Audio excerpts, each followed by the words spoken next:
Je suis Sylvie Monand, conseillère honoraire à la Cour de cassation. J'ai siégé pendant plusieurs années à la Chambre chargée de la procédure civile et des voies d'exécution. Je suis désormais donc présidente du jury des commissaires de justice après l'avoir été de celui des huissiers de justice, et parallèlement j'ai été aussi présidente d'un jury pour les commissaires-priseurs.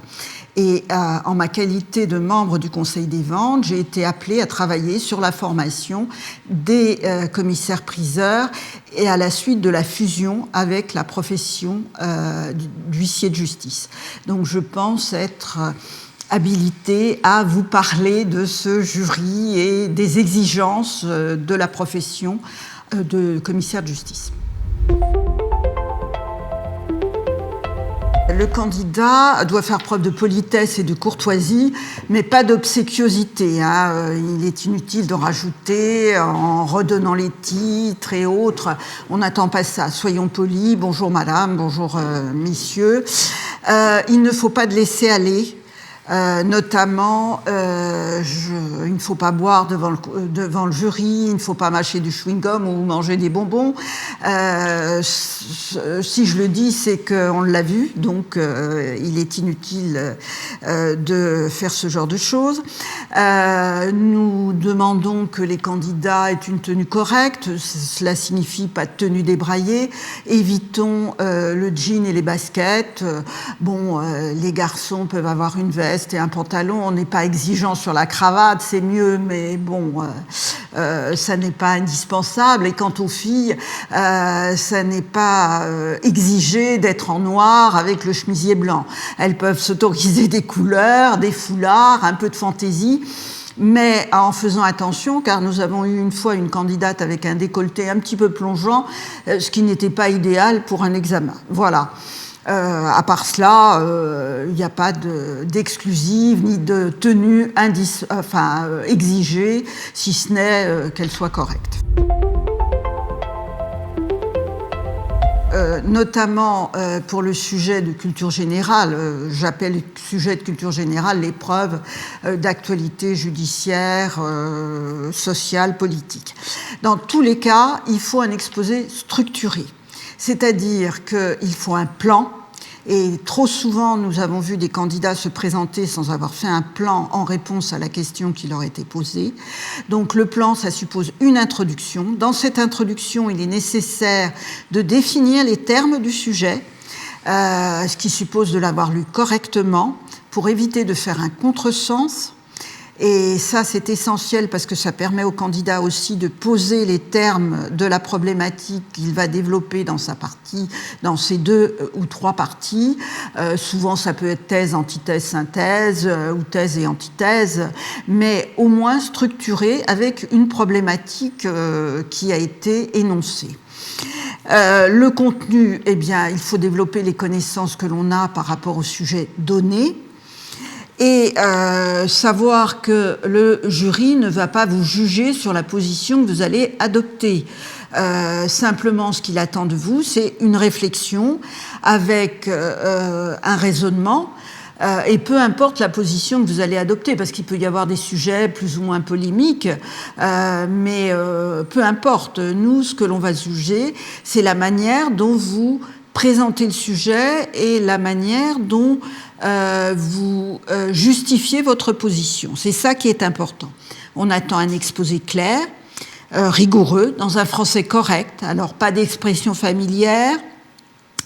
Essayez d'éviter les fautes de syntaxe aussi, parce que malheureusement cela arrive.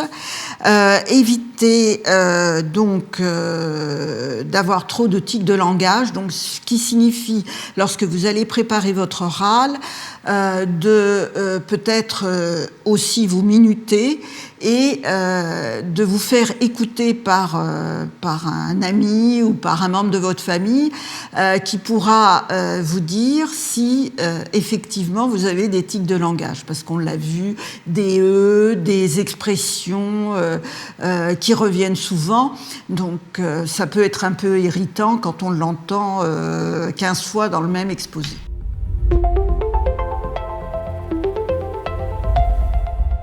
en ce qui concerne la difficulté sur le sujet, je crois que la première chose qu'il faut qu'il fasse, c'est véritablement se reporter au sujet en essayant déjà de définir les termes du sujet.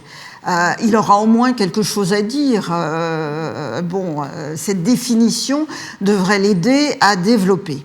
Après le hors-sujet, il faut savoir que le jury attend de vous de faire un exposé pendant une durée d'environ 10 minutes. Généralement, ça ne dure pas les 10 minutes, mais 6, 7, 8 minutes. On vous écoute, on ne vous coupera pas la parole, on vous laissera parler, et ce n'est qu'après qu'on vous fera valoir que vous vous êtes peut-être mépris sur la nature du sujet ou sur l'explication que vous en avez faite. Et à ce moment-là, le jury, il est toujours, je pense, bienveillant. Il va essayer de vous recentrer pour vous permettre de parler réellement du sujet.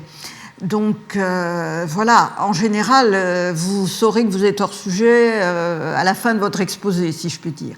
Mais l'ennui, c'est que si vous êtes hors sujet, bien évidemment, votre note en pâtira parce que même si après vous êtes capable de revenir dessus et de parler correctement de ce qui aurait dû être votre sujet, il y aura, j'allais dire, une pénalité parce que vous ne l'avez pas traité correctement dès le début.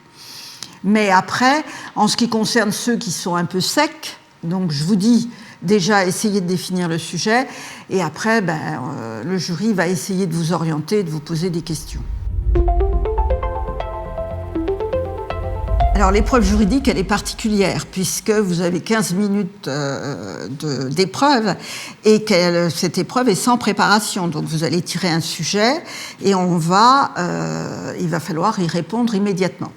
Donc on ne va pas vous demander de faire un plan aussi bien préparé que pour l'épreuve d'exposé oral. Ce qu'on veut au travers de cette épreuve, c'est évaluer vos connaissances, vos acquis fondamentaux qui balayent évidemment le programme de vos années de master. On veut essayer d'appréhender le bagage juridique que vous avez acquis. On ne cherche pas à vous enfoncer, bien évidemment, mais à voir si vous êtes capable de répondre à une question donnée, dans un temps donné, en présentant vos idées de manière rigoureuse, réfléchie, ordonnée, si vous êtes capable de faire une synthèse claire de ce que vous avez appris. Et si vous êtes capable, à partir d'un élément donné, d'analyser une situation juridique concrète, parce que c'est ce que le client vous demandera lorsqu'il viendra vous voir. Il vous posera une question, il faudra que vous y répondiez en vous remémorant ce que vous avez appris et en adaptant votre réponse à la problématique qui vous est posée. Donc, le jury verra ce qu'il en est et après balayera le programme en fonction de ce que vous aurez dit. Pour l'exposé de culture générale, vous allez avoir fait votre exposé pendant une dizaine de minutes. À partir de là, sachez que nous sommes très attentifs, que nous prenons éventuellement des notes et que nous allons, à partir de ce que vous avez dit, vous faire rebondir, vous faire réagir. On va vous poser des questions par rapport à ce que vous avez dit. Donc il faut faire attention aussi à ne pas vous contredire dans votre exposé. Il faut être rigoureux. On va vous emmener sur les sujets où on a senti que vous étiez un peu flou. On va essayer de vous faire développer aussi ce que vous avez soutenu éventuellement. En général, ça dure 5 minutes. Et puis, on passe à des questions d'ordre plus général. Alors, pour le sujet pour l'exposé de culture générale, ça va être très divers. On peut vous poser des questions tout à fait diverses sur l'actualité, sur les institutions. On peut, lorsque malheureusement vous n'êtes pas très disert sur les questions que nous vous posons, on descend et on va essayer de rebondir sur des thèmes différents pour essayer de savoir ce que vous savez ou ce qui vous intéresse. Souvent, lorsqu'on ne sait plus quoi vous poser comme question, on va vous demander quels sont vos hobbies. Alors réfléchissez-y et préparez-vous à ce genre de questions. On vous demandera ce qui vous intéresse dans la vie et à partir de là, essayez d'avoir quelque chose d'un peu circonstancié parce que ça peut être le moyen pour vous de vous rattraper un petit peu ou de faire valoir ce que vous connaissez.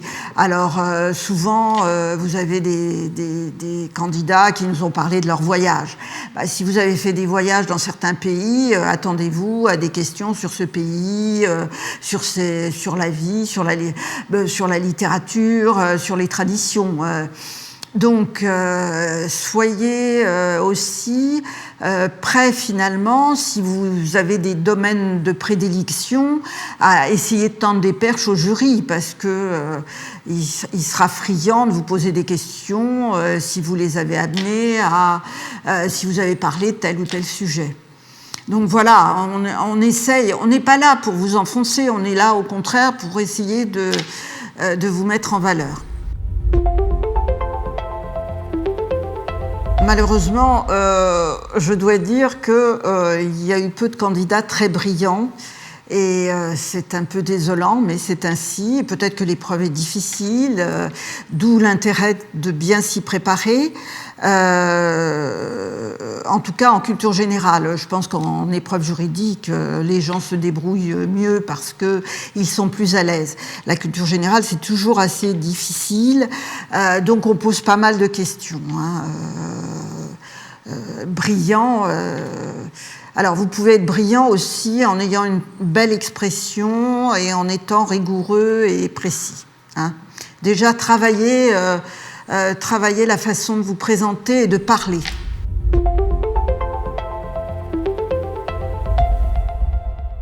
Sur l'épreuve juridique, c'est assez facile. Réviser vos matières juridiques, ça, il n'y a pas de problème. Alors, ce qui est complexe, c'est la culture générale. Donc là, je ne peux que vous inviter, et ça devrait être le cas depuis plusieurs années, à vous intéresser à l'actualité. Maintenant, c'est facile, vous avez les tablettes, vous avez sur les smartphones les matinales du Monde, du Figaro, donc intéressez-y-vous. Tenez-vous au courant de ce qui se passe dans l'actualité, des grandes questions d'ordre social, juridique, judiciaire. Essayez de connaître les projets de loi en cours. Intéressez-vous à l'activité parlementaire, parce que quelquefois on vous pose des questions sur les sujets qui sont en cours d'examen au Sénat ou à l'Assemblée nationale. Préparez-vous à des questions sur les institutions, telles qu'elles soient, Conseil constitutionnel, Conseil économique, sur les institutions judiciaires, bien évidemment, sur les grandes questions de société. Je veux dire, on va pas vous... À l'heure actuelle, on parle beaucoup de la laïcité, de la baïa, enfin de ce genre de choses. Donc, voyez ce qui, dans l'actualité, peut être en ligne de mire. Voyez les grands problèmes de société. Une chose essentielle aussi, c'est la chronologie. Ayez en tête l'histoire de France, évidemment, dans ses aspects chronologiques. Ça, c'est important. Géographiquement, ayez une idée aussi des institutions internationales. Ça, ce sont des questions aussi qu'on pose. Intéressez-vous un peu à la littérature. Bon, là, vous allez passer l'épreuve au mois de novembre.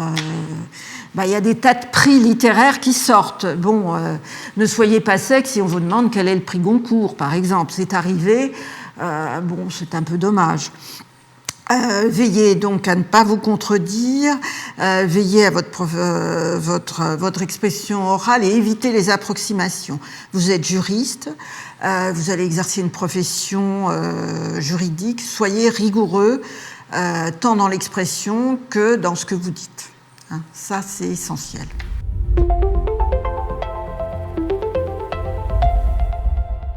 Perte totale de moyens, on l'a pas vu.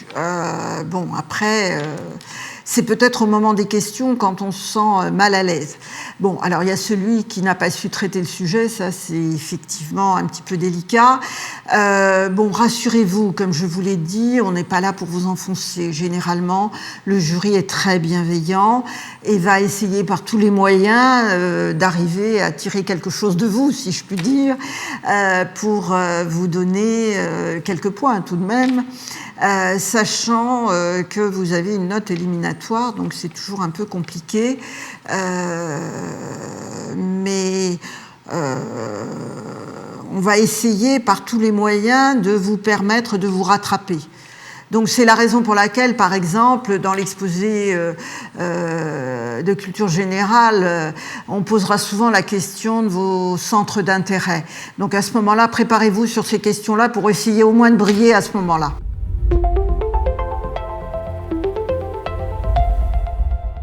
Bon, d'abord, les connaissances juridiques, c'est ce pourquoi on vous fait passer des écrits et un oral juridique. Hein. Donc, ça, c'est la moindre des choses. Ce que je vous ai dit, c'est la réflexion.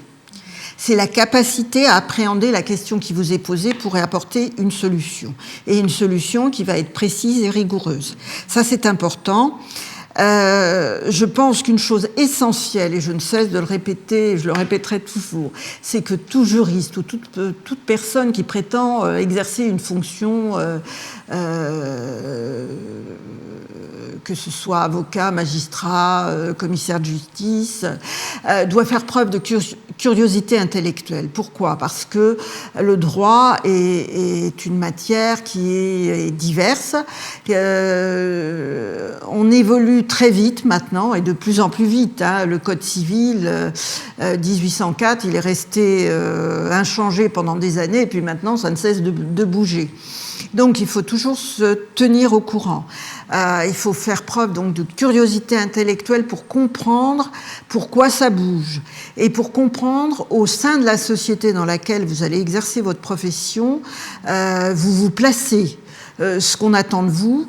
Et cette curiosité intellectuelle, elle doit servir aussi à vous permettre de comprendre les gens avec lesquels vous allez interagir, les justiciables vers lesquels vous allez aller pour signifier une décision, pour faire une expulsion, etc. Donc il faut que vous ayez cette curiosité intellectuelle chevillée au corps, si je puis dire. Et puis, cette curiosité intellectuelle, elle vous permettra aussi de vous remettre en cause, parce que rien n'est jamais acquis, et on ne peut pas être toujours sûr de soi. Il faut avoir une certaine assurance, mais il faut aussi avoir du doute. Le doute vous permet aussi d'avancer. Donc ça, c'est important. Et ce sont les éléments qui nous permettent d'apprécier aussi si le candidat mérite, entre guillemets, d'aller exercer les fonctions de commissaire de justice. Voilà.